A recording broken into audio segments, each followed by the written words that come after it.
Okay guys, so I'm going to show you how to do the money in the bank activity. So what you need is one big piece of paper. You need money.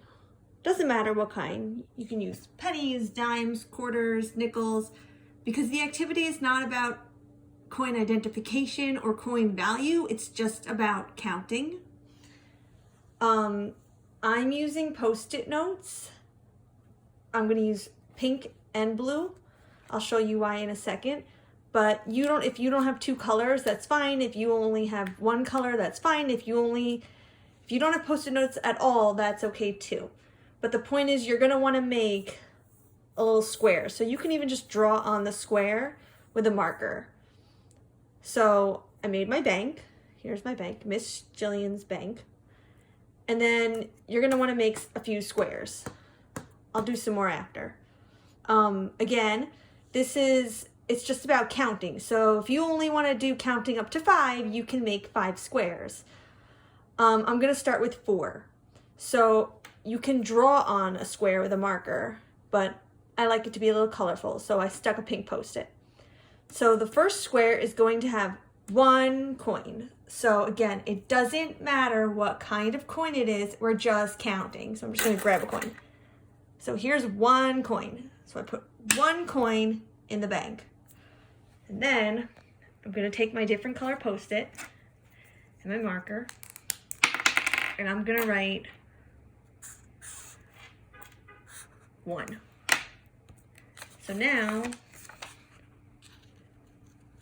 put it on.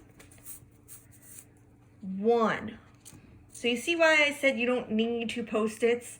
I just like it to be colorful. You can just draw on the bottom square, but you're going to want to cover the top one with the number. So when I see the number 1 and I lift it, there's 1 coin. So what's the next number? It's 2. So I'm going to take 2 coins. 1, 2.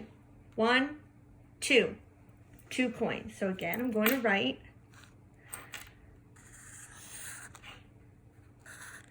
2.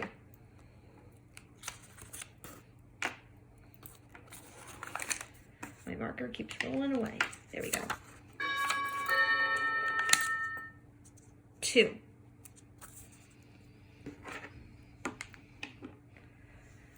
So I have 1, 2.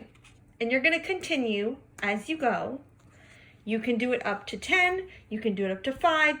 Whatever you're comfortable with. It's just about counting. So I'm going to fill out the rest of my bank, and then I'll come back and show you when I'm done. Okay, here's my finished bank. I only had room for 8 squares, but that's okay. So I finished it up. I did 5, 6, 7, 8. And this helps your child practice counting. So I'm going to take a picture and then I'll post it so you have some reference.